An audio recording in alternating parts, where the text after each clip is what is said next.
সংসদৰ পৰা প্ৰধানমন্ত্ৰী সংবিধান বিতৰ্ক সন্দৰ্ভত উত্তৰ প্ৰদান কৰিছে প্ৰধানমন্ত্ৰী মোদীয়ে দুদিন ধৰি সংসদত চলি আছে সংবিধান বিতৰ্ক আৰু এইখিনি মুহূৰ্তত তেওঁ প্ৰদান কৰিছে তেওঁৰ বক্তব্য और विश्व के सबसे महान और विशाल लोकतंत्र की यात्रा इसके मूल में हमारे संविधान निर्माताओं की दीर्घदृष्टि हमारे संविधान निर्माताओं का योगदान और जिसको लेकर के आज हम आगे बढ़ रहे हैं ये 75 वर्ष पूर्ण होने पर एक उत्सव मनाने का पल है।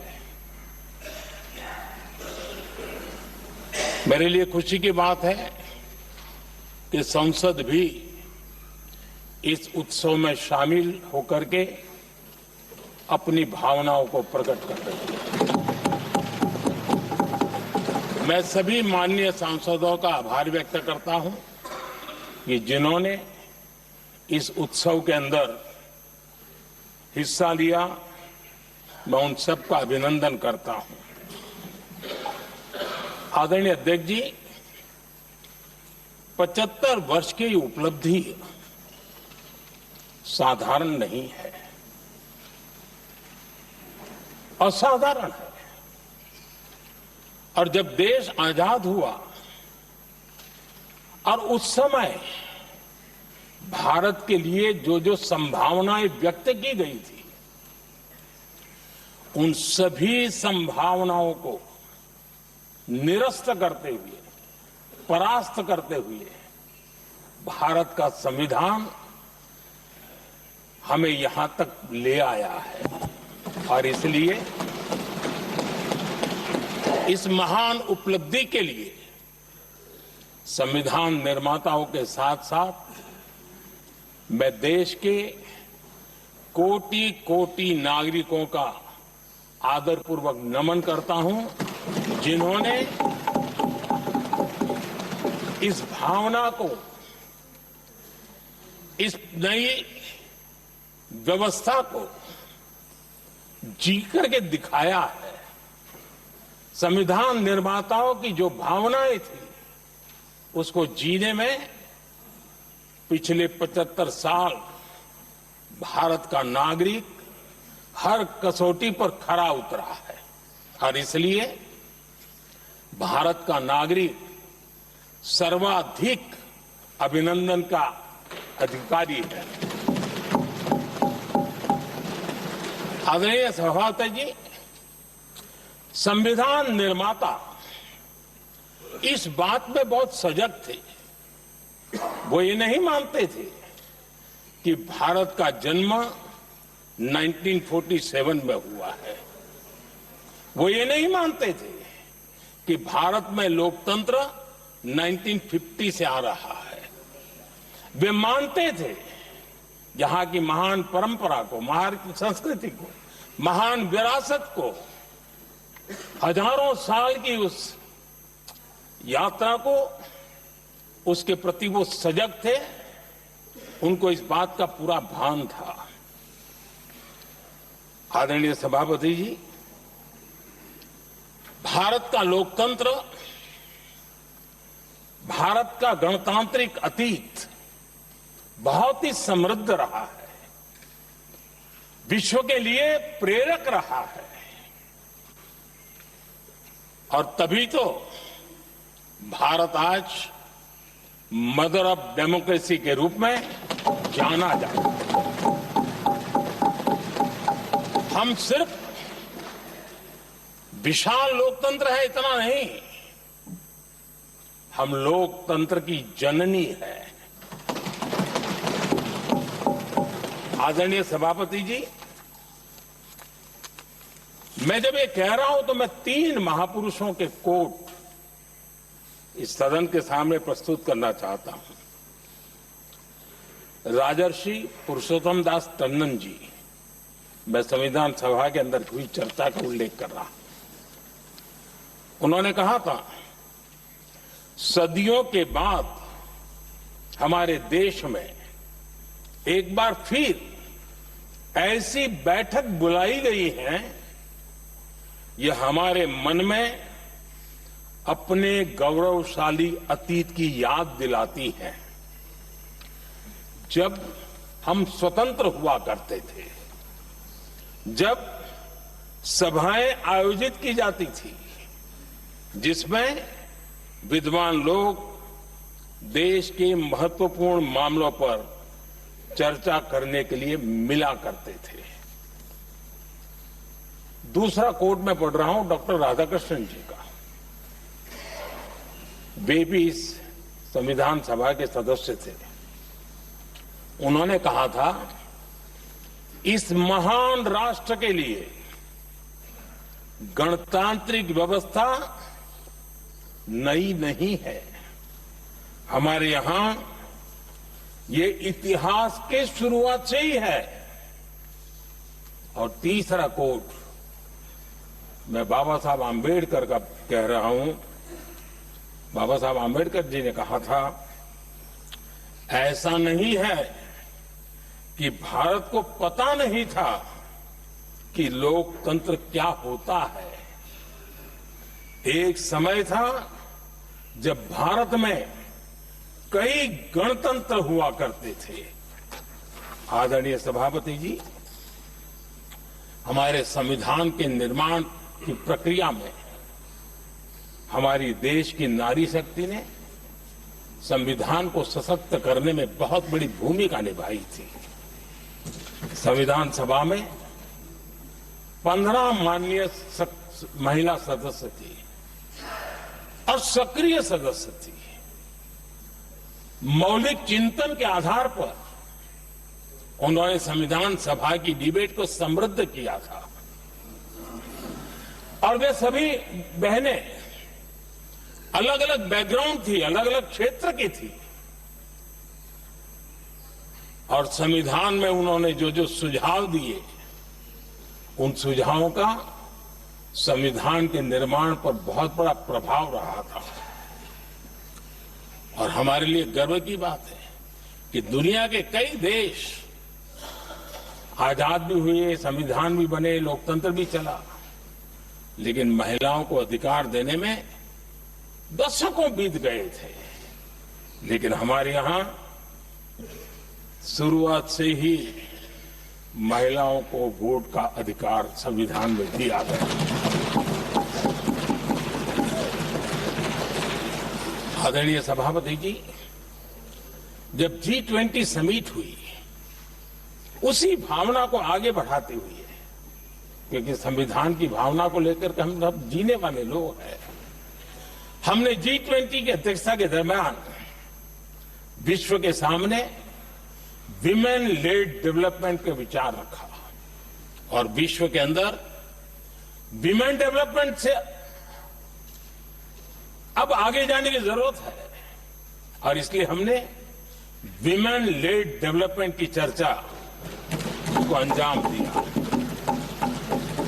इतना ही नहीं, हम सभी सांसदों ने मिलकर के एक स्वर से नारी शक्ति बंधन अधिनियम पारित करके हमारी महिला शक्ति को भारतीय लोकतंत्र में उनकी भागीदारी सुनिश्चित करने के लिए हम लोगों ने कदम उठाए। आदरणीय सभापति जी, आज हम देख रहे हैं हर बड़ी योजना के सेंटर में महिलाएं होती है। और ये जब संविधान के हम 75 वर्ष मना रहे हैं, ये संयोग है और अच्छा संयोग है कि भारत के राष्ट्रपति के पद पर एक आदिवासी महिला विराजमान। ये हमारे संविधान की भावना की एक अभिव्यक्ति भी है।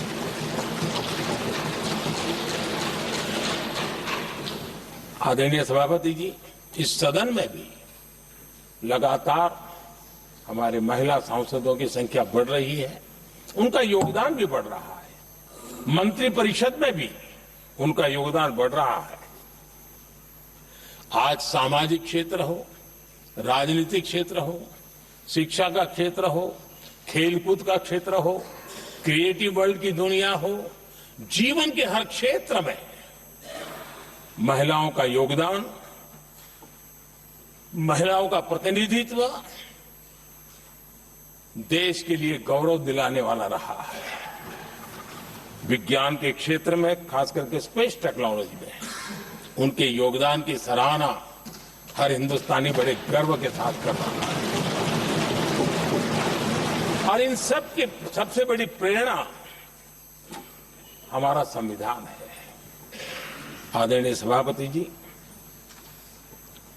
अब हमारा देश बहुत तेज गति से विकास कर रहा है। भारत बहुत ही जल्द विश्व की तीसरी बड़ी आर्थिक शक्ति बनने की दिशा में बहुत मजबूत कदम रख रहा है।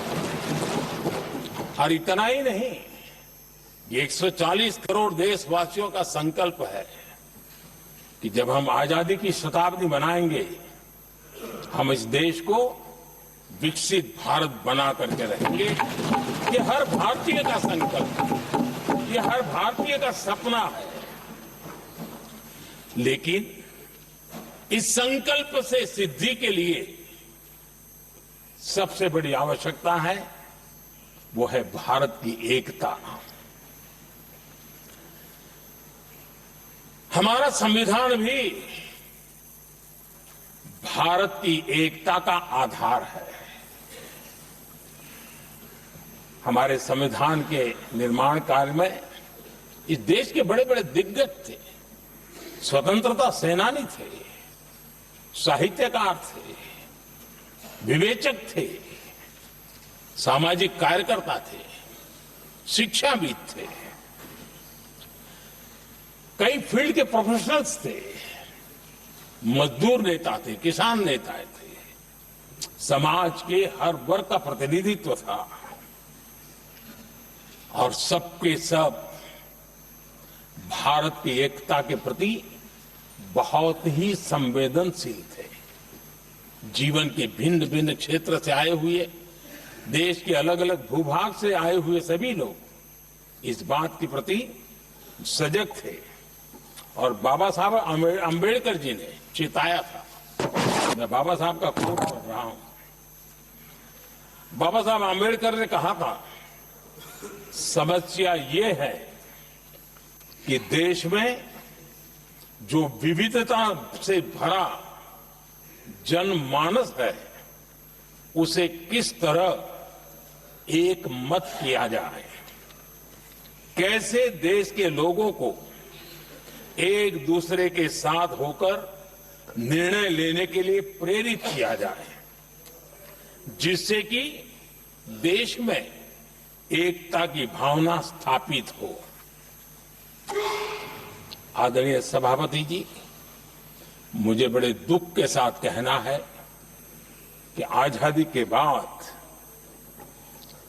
एक तरफ संविधान निर्माताओं के दिल दिमाग में एकता थी, लेकिन आजादी के बाद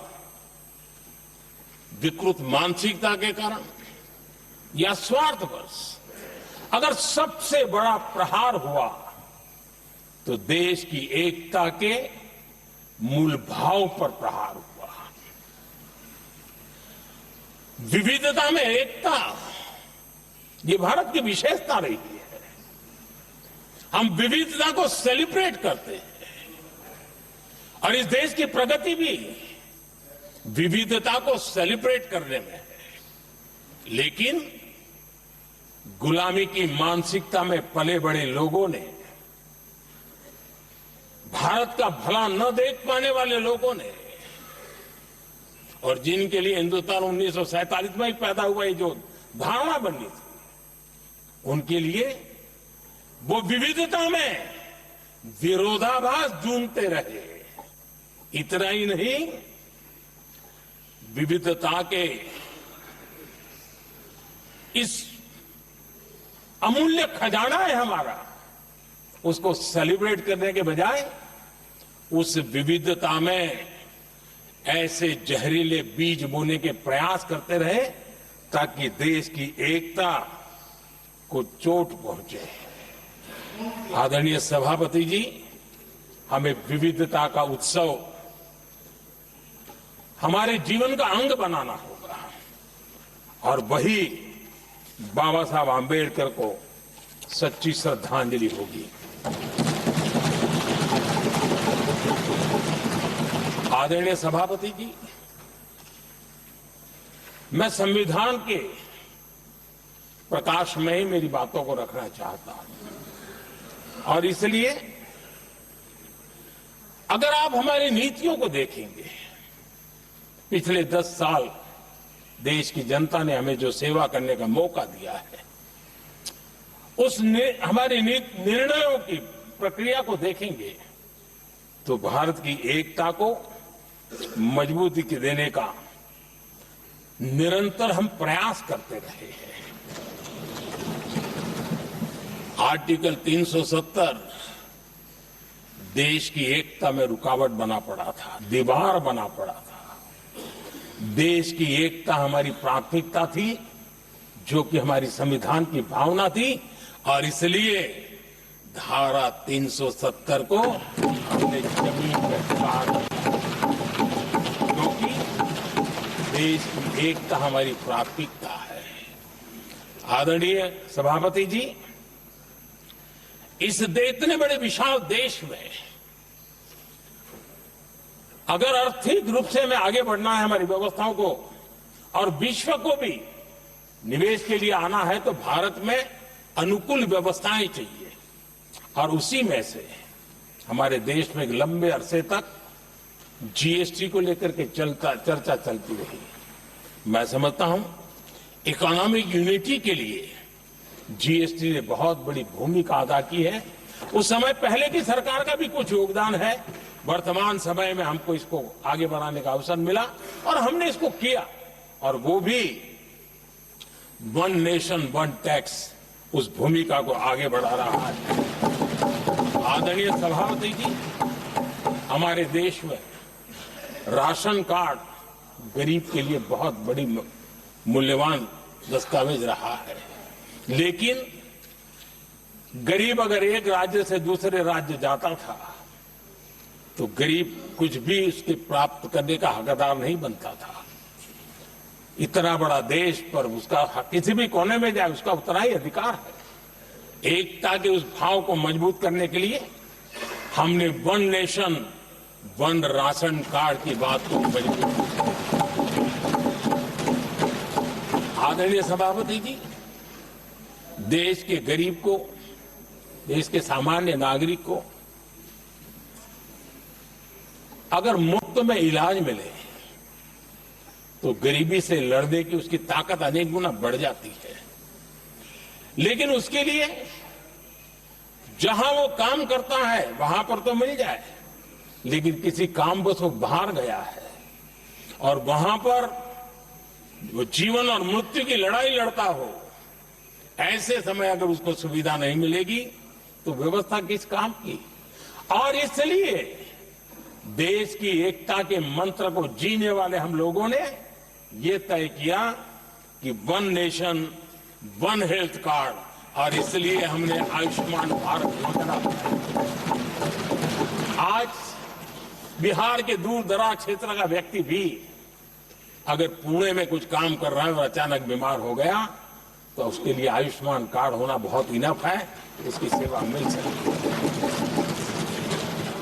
आदरणीय सभापति जी, हम जानते हैं देश में कई बार ऐसा हुआ कि देश के एक हिस्से में बिजली थी लेकिन बिजली सप्लाई नहीं हो रही थी और उसके कारण दूसरे इलाके में अंधेरा था। और पिछली सरकार में हमने विश्व के अंदर भारत की बदनामी हेडलाइन से हुआ करती थी अंधेरे की, वो दिन हमने देखे हैं। और तब जाकर के एकता के मंत्र को लेकर के संविधान की भावना को जीने वाले हम लोगों ने वन नेशन वन ग्रिड को परिपूर्ण कर दिया और इसलिए आज बिजली के प्रवाह को निर्विरोध रूप से हिंदुस्तान के हर कोने में ले जाया जा सकता है। आदरणीय सभापति जी, हमारे देश में इंफ्रास्ट्रक्चर में भी भेदभाव की बू आती रही है। हमने उसे मिटा करके देश की एकता को ध्यान में रखते हुए एक संतुलित विकास को ध्यान में रखते हुए हमने उस भेदभाव, उस भावना को खत्म करके एकता को मजबूत किया। हमने नॉर्थ ईस्ट हो या जम्मू कश्मीर हो, हिमालय की गोद के इलाके हो या रेगिस्तान के सटे हुए इलाके हो, हमने पूरी तरह इंफ्रास्ट्रक्चर को एक सामर्थ्य देने का प्रयास किया है ताकि एकता के भाव को अभाव में से कारण कोई दूरी पैदा न हो, उसमें से बदलने का हमने काम किया। आदरणीय सभापति जी, युग बदल चुका है और हम नहीं चाहते हैं कि डिजिटल के क्षेत्र में हैव्स एंड हैव्स नॉट की स्थिति बन जाए। देश के लिए समान रूप से, और इसलिए दुनिया के अंदर बड़े गर्व के साथ हम कहते हैं कि भारत का जो डिजिटल इंडिया की जो सक्सेस स्टोरी है, उसका एक कारण है हमने टेक्नोलॉजी को डेमोक्रेटाइज करने का प्रयास किया है। और उसी का भाग है कि हमारे संविधान निर्माताओं ने हमें दिशा दिखाई है कि हमने ऑप्टिकल फाइबर हिंदुस्तान की हर पंचायतों तक ले जाने का प्रयास किया है ताकि भारत की एकता को मजबूती देने में हमें ताकत मिले। आदरणीय सभापति जी, हमारा संविधान की अपेक्षा है एकता की, और इसी को ध्यान में रखते हुए हमने मातृभाषा के महात्म्य को स्वीकारा है।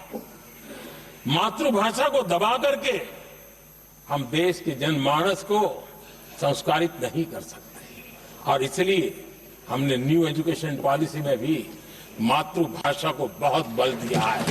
और अब मेरे देश का गरीब का बच्चा भी मातृभाषा में डॉक्टर, इंजीनियर बन सकता है, क्योंकि हमारा संविधान सबसे पीछे है, उनकी सबसे दरकार करने का हमें आदेश देता है। इतना ही नहीं, हमने क्लासिकल लैंग्वेज की दिशा में भी कई लैंग्वेजेस जो जिनका हक बनता था, उनको हमने उस स्थान पर रख करके हमने उनका सम्मान किया था। देश भर में एक भारत श्रेष्ठ भारत का अभियान देश के एकता को मजबूत और नई पीढ़ी को वो संस्कारित करने का काम हमारी तरफ से चल रहा है। आदरणीय सभापति जी, काशी तमिल संगमम और तेलुगु काशी संगमम यह आज एक बहुत बड़ा इंस्टीट्यूशनलाइज हुआ है और समाज के निकटता को मजबूती देने का एक सांस्कृतिक प्रयास भी हमारा चलता रहा है, क्योंकि उसका कारण यही है कि संविधान की मूल धारा में भारत की एकता का महात्म्य स्वीकार किया गया है और उसको हमें बल देना चाहिए। आदरणीय सभापति जी, संविधान के आज 75 वर्ष हो रहे हैं, लेकिन हमारे यहां तो 25 वर्ष का भी महत्व होता है, 50 वर्ष का भी महत्व होता है, 60 साल का भी महत्व होता है। जरा हम इतिहास की तरफ नजर करें कि संविधान यात्रा के इन महत्वपूर्ण पड़ाव का क्या हुआ था। जब देश संविधान के 25 वर्ष पूरे कर रहा था, उसी समय हमारे देश में संविधान को नोच लिया गया, इमरजेंसी आपातकाल लाया गया।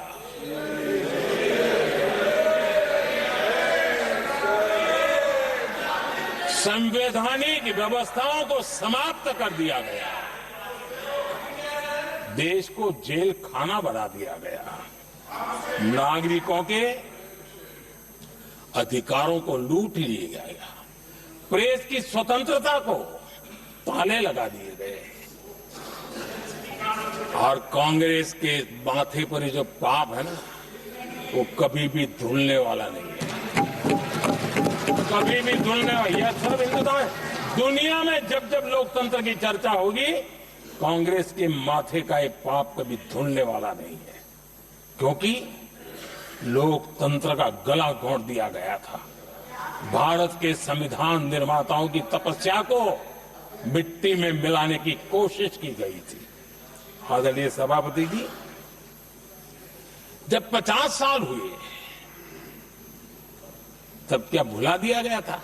जी नहीं, अटल बिहारी वाजपेयी जी की सरकार थी और 26 नवंबर को 2000 देश भर में संविधान का 50वां वर्ष मनाया गया था।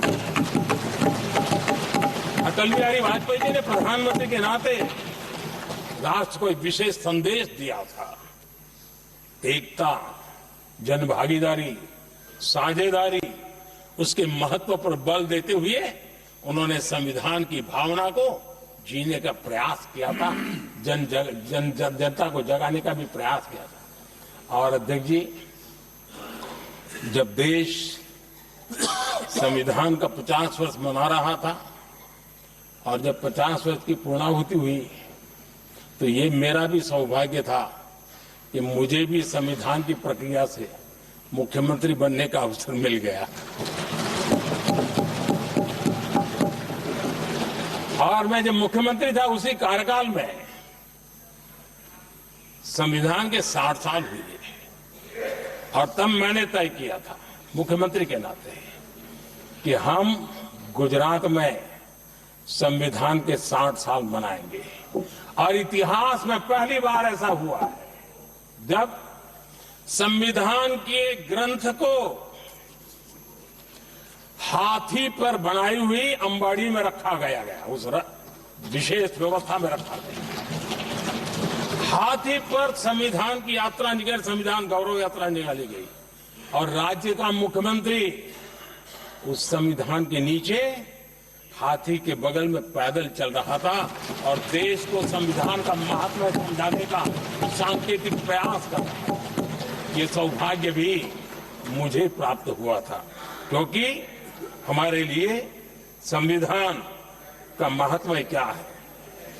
और आज 75 साल हुए हमें अवसर मिला। और मुझे याद है जब मैंने लोकसभा के पुराने सदन के अंदर जब 26 नवंबर को संविधान दिवस मनाने की बात कही थी, तब एक वरिष्ठ नेता ने सामने से आवाज उठाई थी कि 26 जनवरी तो है, 26 नवंबर की क्या जरूरत है। क्या भावना घर कर गई थी। ये बहुत पुरानी बात रही है, इसी सदन में मेरे सामने हुआ था। लेकिन आदरणीय सभापति जी, मेरे लिए खुशी की बात है कि इस विशेष सत्र में अच्छा होता, संविधान की शक्ति, संविधान की विविधताओं पर चर्चा होती, नई पीढ़ी को तो काम आता। लेकिन हर एक की अपनी अपनी मजबूरियां होती है, हर कोई अपना दुख किसी न किसी रूप में प्रकट करता रहता है। कईयों ने अपनी विफलताओं का दुख प्रकट किया है।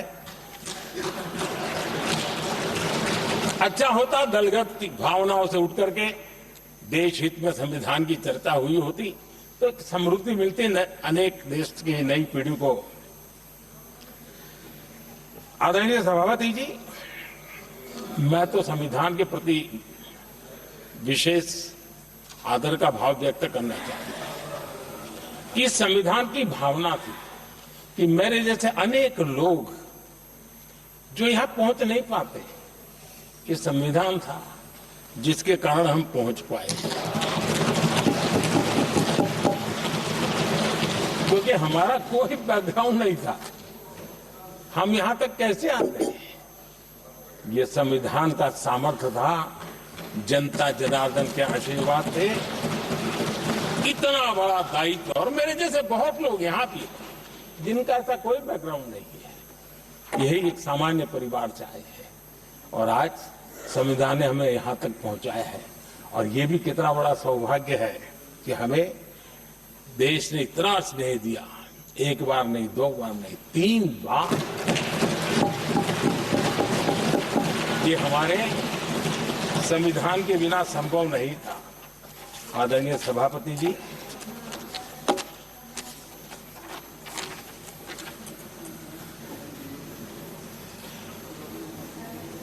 उतार चढ़ाव तो आए, कठिनाइयां भी आई, रुकावटें भी आई, लेकिन मैं फिर एक बार देश की जनता को नमन करता हूं कि देश की जनता पूरी ताकत के साथ संविधान के साथ खड़ी रही।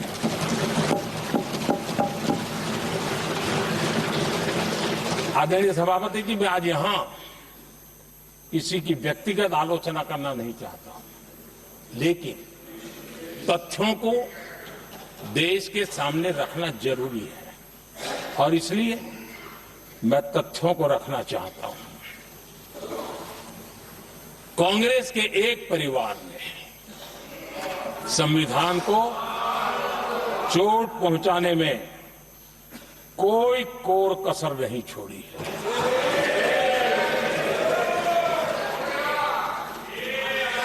और मैं इसलिए एक परिवार का उल्लेख करता हूं कि 75 साल की हमारी यात्रा में 55 साल एक ही परिवार ने राज किया है।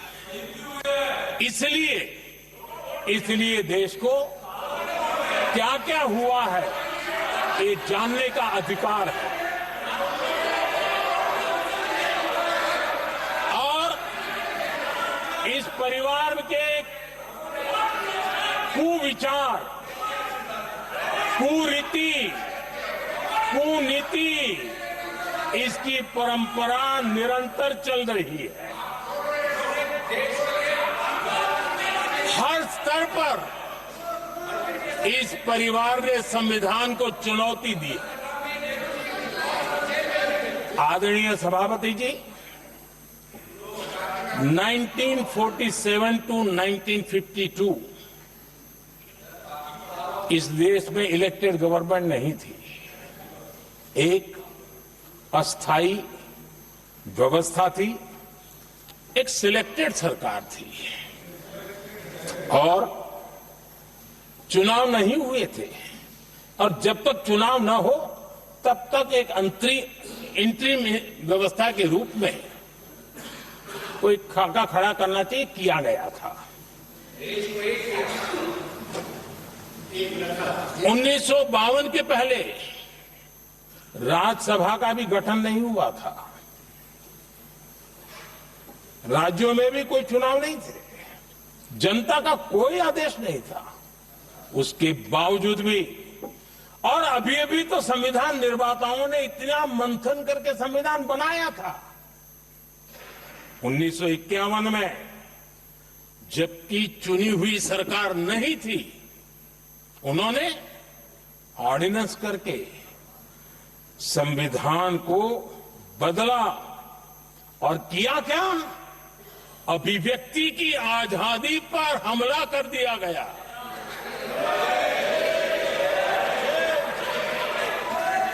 और ये संविधान निर्माताओं का भी अपमान था, क्योंकि ऐसी बातें कोई संविधान सभा में नहीं आई होगी, ऐसा नहीं है। लेकिन वहां उनकी चली नहीं, तो बाद में जैसे ही मौका मिला उन्होंने अभिव्यक्ति की इस आजादी को, उस पर उन्होंने हथौड़ा मार दिया। और ये संविधान निर्माताओं का घोर अपमान है। अपने मन की चीजें जो संविधान सभा के अंदर नहीं करवा पाए, उन्होंने पिछले दरवाजे से किया, और वो भी चुनी हुई सरकार के वो प्रधानमंत्री नहीं थे, उन्होंने पाप किया था। इतना ही नहीं, आदरणीय सभापति जी, उसी दौरान उस समय के प्रधानमंत्री पंडित नेहरू जी ने मुख्यमंत्रियों को एक चिट्ठी लिखी थी। उस चिट्ठी में उन्होंने लिखा था, नेहरू जी लिखते हैं, अगर संविधान हमारे, आगे नेहरू जी लिखते हैं, अगर संविधान हमारे रास्ते के बीच में आ जाए, ये नेहरू जी लिख रहे हैं, अगर संविधान हमारे रास्ते के बीच में आ जाए, आगे नेहरू जी कह रहे हैं, तो हर हाल में संविधान में परिवर्तन करना चाहिए। ये नेहरू जी ने मुख्यमंत्रियों को चिट्ठी लिखी।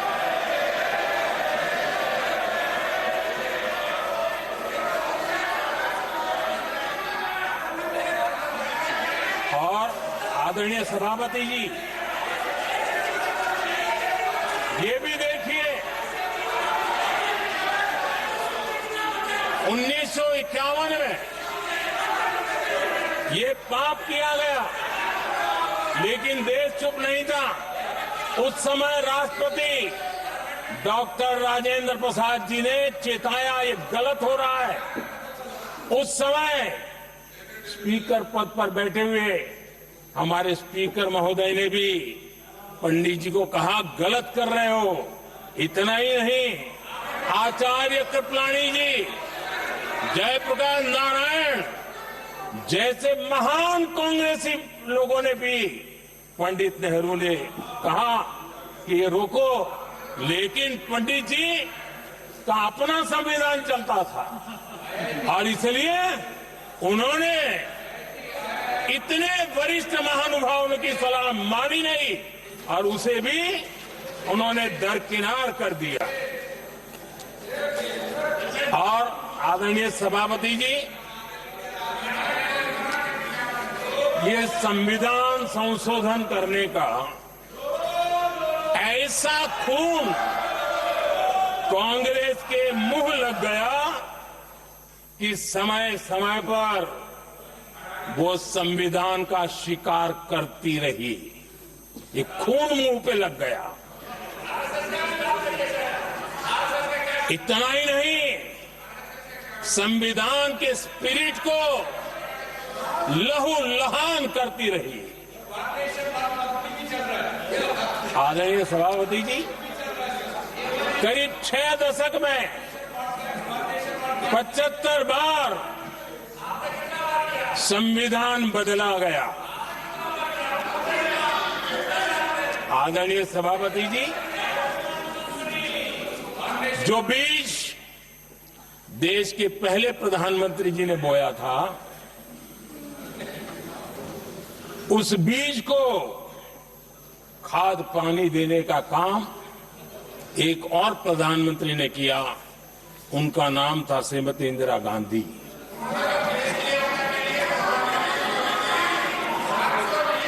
जो पाप पहले प्रधानमंत्री करके गए और जो खून लग गया था 1971 में, सुप्रीम कोर्ट का एक फैसला आया था। उस सुप्रीम कोर्ट के फैसले को संविधान बदल करके पलट दिया गया और 71 में ये संविधान संशोधन किया गया था। और क्या था, उन्होंने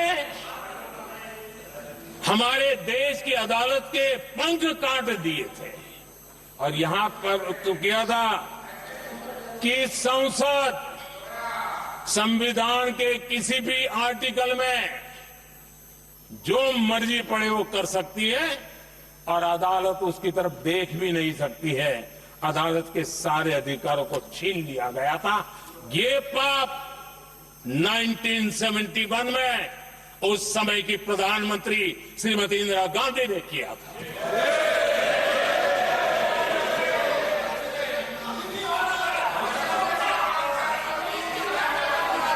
और इस परिवर्तन ने इंदिरा जी की सरकार को मौलिक अधिकारों को छीनने का और न्यायपालिका पर नियंत्रण करने का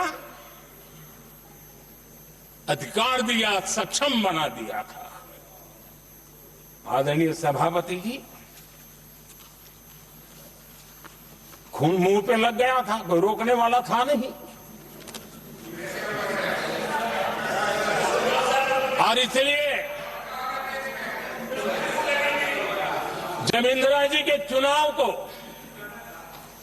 गैर रीति के कारण, असंवैधानिक तरीके से चुनाव लड़ने के कारण अदालत ने उनके चुनाव को खारिज कर दिया और उनको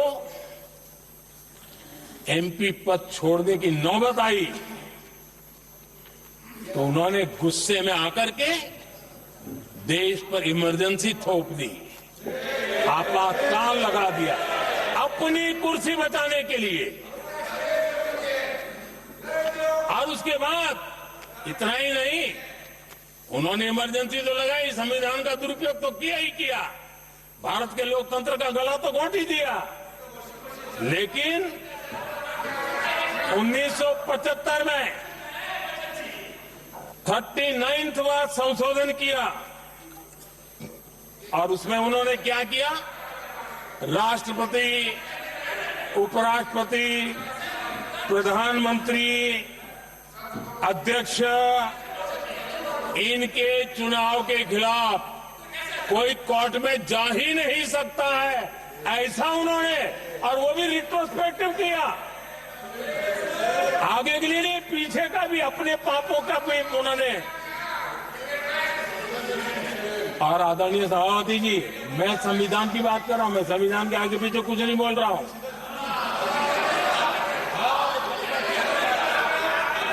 आदरणीय सभापति जी,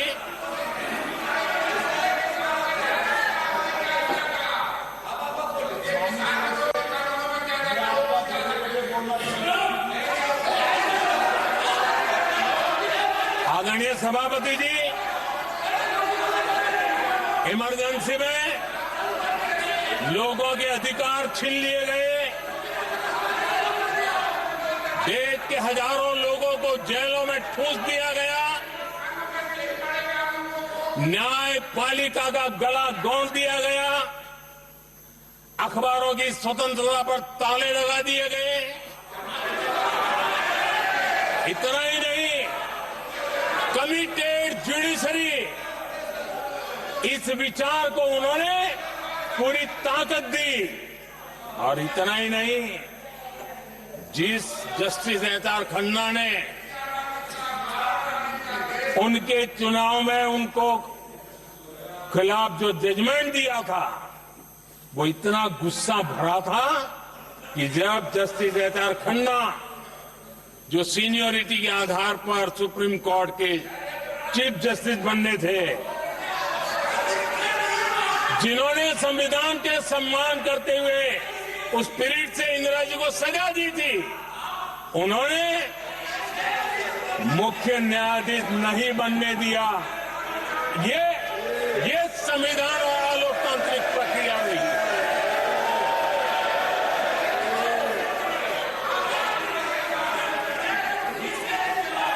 आदरणीय सभापति जी, यहां भी ऐसे कई दल बैठे हैं जिनके मुखिया भी सारे जेल में हुआ करते थे। ये इनकी मजबूरी है कि वहां जाके बैठे हैं, उनको भी जेलों में ठूस दिया गया था। आदरणीय सभापति जी, देश पर जुल्म तांडव चल रहा था, निर्दोष लोगों को जेलों में ठूस दिया जाता था, लाठियां बरताई जाती थी, कई लोग जेलों में मौत के शरण हो गए थे, और एक निर्दयी सरकार संविधान को चूर चूर करती रही थी। आदरणीय सभापति जी, ये परंपरा यहां नहीं रुकी। जो परंपरा नेहरू जी ने शुरू की थी, जिसको दूसरे प्रधानमंत्री जी इंदिरा जी ने आगे बढ़ाया, क्योंकि खून मुंह पे लग गया था, और इसलिए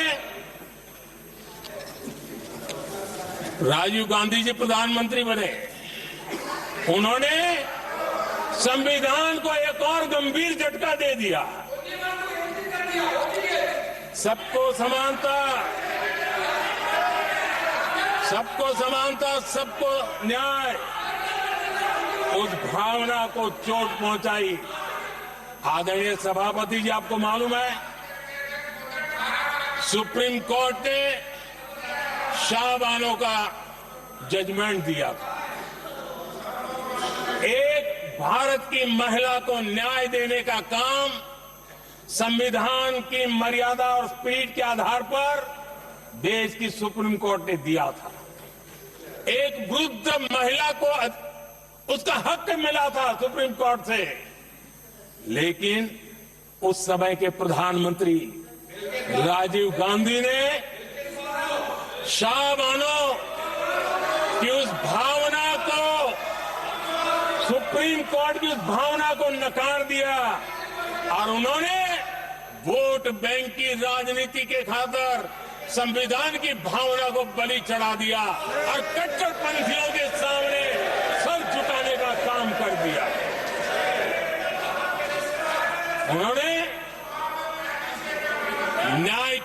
तड़प रही एक वृद्ध महिला को साथ देने के बजाय उन्होंने कट्टरपंथियों का साथ दिया। संसद में कानून बना करके सुप्रीम कोर्ट के निर्णय को फिर एक बार पलट दिया गया। आदरणीय सभापति जी, बात वहां से नहीं अटकी है। नेहरू जी ने शुरू किया, इंदिरा जी ने आगे बढ़ाया और राजीव जी ने भी उसको ताकत दी, खाद पानी देने का काम किया। क्यों? संविधान के साथ खिलवाड़ करने का लहू उनके मुंह लग गया। आदरणीय सभापति जी, अगली पीढ़ी भी इसी खिलवाड़ में जुड़ी पड़ी है। एक किताब को मैं कोट कर रहा हूं। उस किताब में जो लिखा गया है और उसमें प्रधानमंत्री उस समय के मेरे पहले जो प्रधानमंत्री थे उनको कोट किया है। उन्होंने कहा है, मुझे यह स्वीकार करना होगा कि पार्टी अध्यक्ष सत्ता का केंद्र है। ये मनमोहन सिंह जी ने कहा है, जो किताब में लिखा गया है। मुझे यह स्वीकार करना होगा कि पार्टी अध्यक्ष सत्ता का केंद्र है। सरकार पार्टी के प्रति जवाबदेह है। इतिहास में पहली बार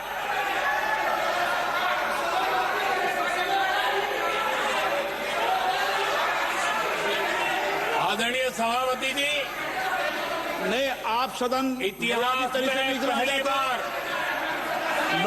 ये तरीका बिल्कुल ठीक नहीं है। सदन के नेता बोल रहे हैं, आपको मर्यादा रखनी चाहिए। ऐसे सदन नहीं चलेगा इस तरीके से। गलत तरीका आपका ये, माननीय प्रधानमंत्री जी। आदरणीय सभापति जी, इतिहास में पहली बार संविधान को ऐसी गहरी चोट पहुंचा दी गई। संविधान निर्माताओं ने चुनी हुई सरकार और चुने हुए प्रधानमंत्री की कल्पना तक ही हमारा संविधान था, लेकिन इन्होंने तो प्रधानमंत्री के ऊपर एक गैर संवैधानिक और जिसने कोई शपथ भी नहीं लिया था, नेशनल एडवाइजरी काउंसिल पीएमओ के भी ऊपर बैठा दिया। पीएमओ के ऊपर अघोषित दर्जा दे दिया गया।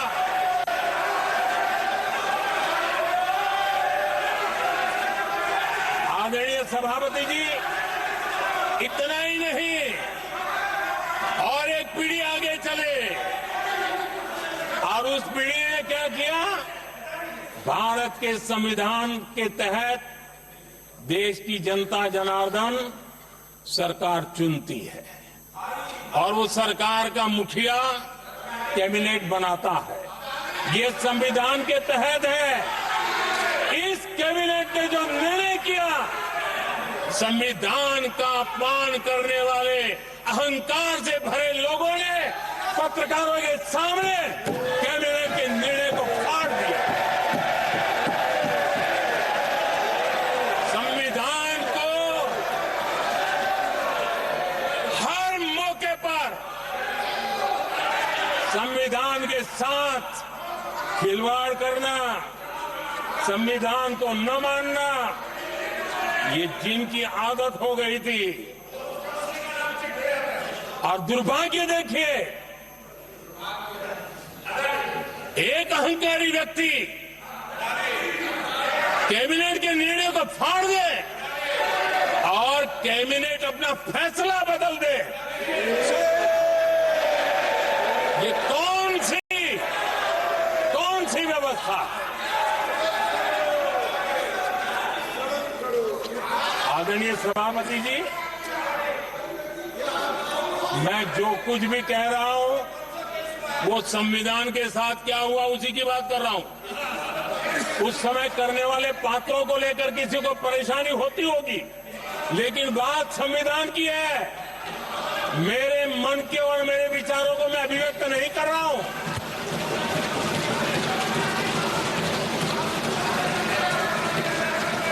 आदरणीय सभापति जी, कांग्रेस ने निरंतर संविधान की अवमानना की, संविधान के महत्व को कम किया। कांग्रेस इसके अनेक उदाहरणों से भरा पड़ा हुआ है। संविधान के साथ धोखेबाजी कैसे करते थे, संवैधानिक संस्थाओं को कैसे नहीं मानते थे, इस देश में बहुत कम लोगों को मालूम होगा। 370 की तो पता है सबको, 35A का पता बहुत कम है। संसद में आए बिना, जबकि संसद में आना पड़ता, संसद को ही अस्वीकार कर दिया गया। भारत के संविधान का अगर कोई पहला पुत्र है तो संसद है, उसको भी उन्होंने गला घोटने का काम किया। 35A जो संसद में लाए बिना उन्होंने देश पर थोप दिया, और अगर 35A न होता तो जम्मू कश्मीर में जो हालत पैदा हुई वो हालत पैदा न हुई होती।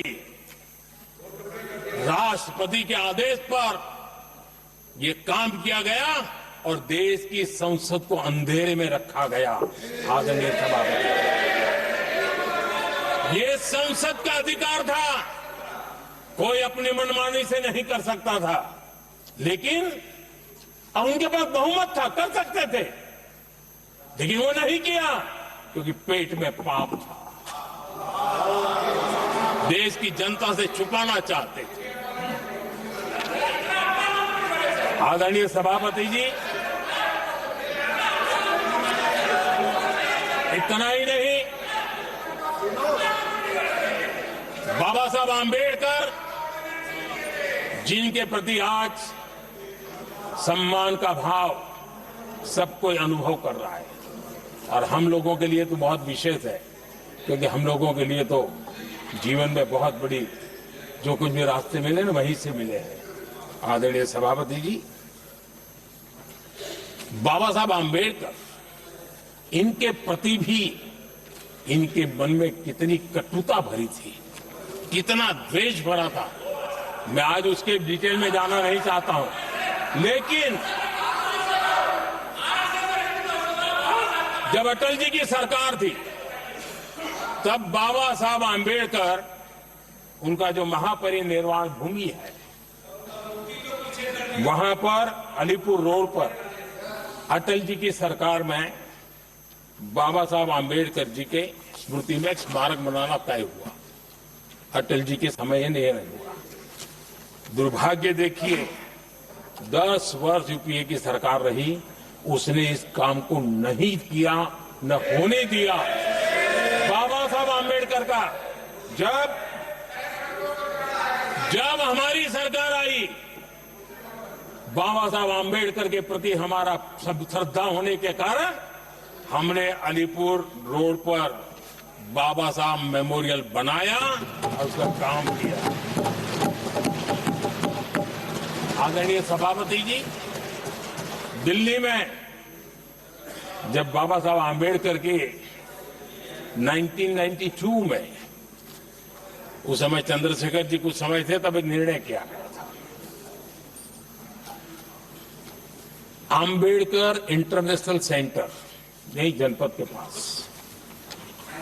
40 साल तक वो कागज पे ही पड़ा रहा, नहीं किया गया। और तब जाकर के 2015 में हमारी सरकार आई और हमने आकर के इस काम को पूरा किया। बाबा साहब को भारत रत्न देने का काम भी जब कांग्रेस सत्ता से बाहर गई तब संभव हुआ। इतना ही नहीं, आदरणीय सभापति जी, बाबा साहब आंबेडकर के 125 साल तो हमने पूरी दुनिया में बनाए थे, विश्व के 120 देशों में बनाने का काम किया था। लेकिन जब बाबा साहब आंबेडकर की शताब्दी थी, तब अकेली बीजेपी की सरकार थी मध्य प्रदेश में। सुंदरलाल जी पटवा हमारे मुख्यमंत्री जी थे, और महू में जहां बाबा साहब आंबेडकर जी का जन्म हुआ था, उसको एक स्मारक के रूप में पुनर्निर्माण करने का काम सुंदरलाल पटवारी जी जब मुख्यमंत्री थे तब मध्य प्रदेश में हुआ था। शताब्दी के समय भी उनके साथ यही किया गया था। आदरणीय सभापति जी,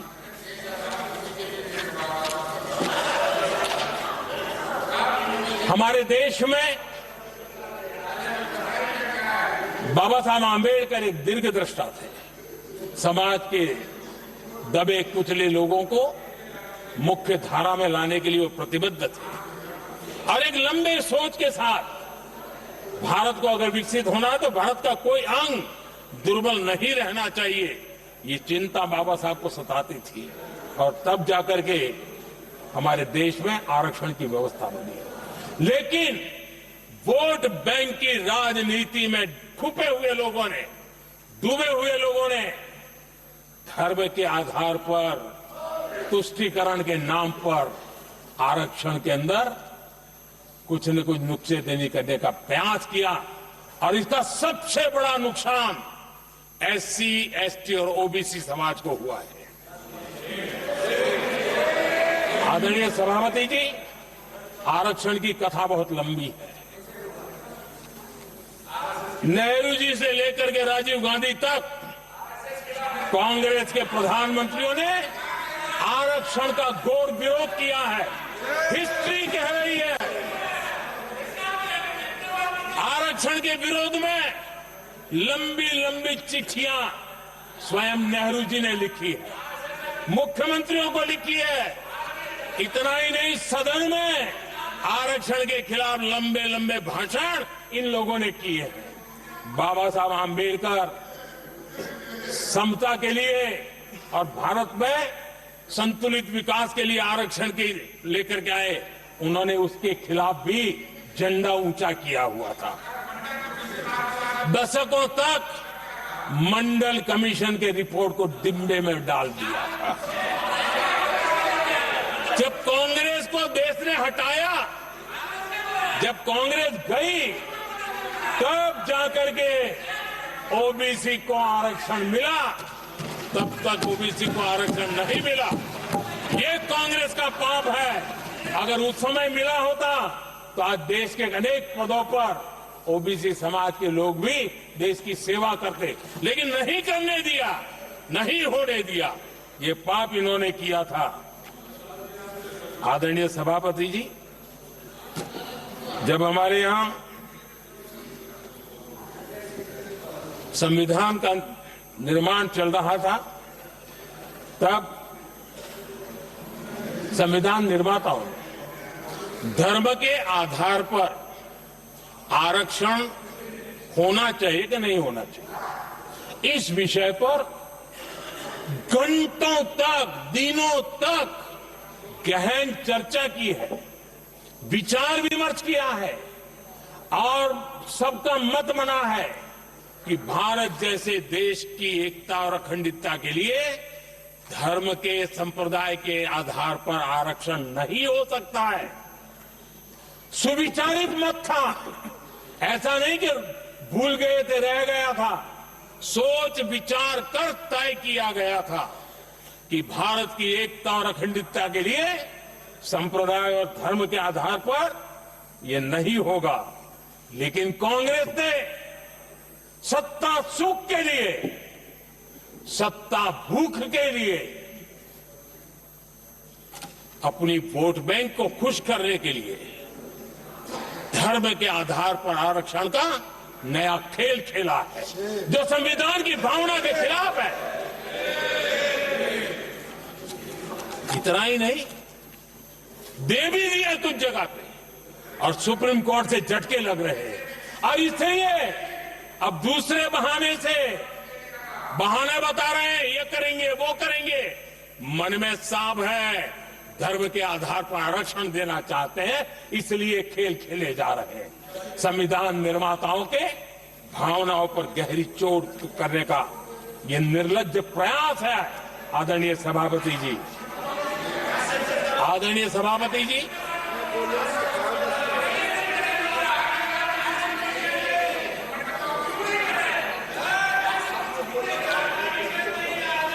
आदरणीय सभापति जी,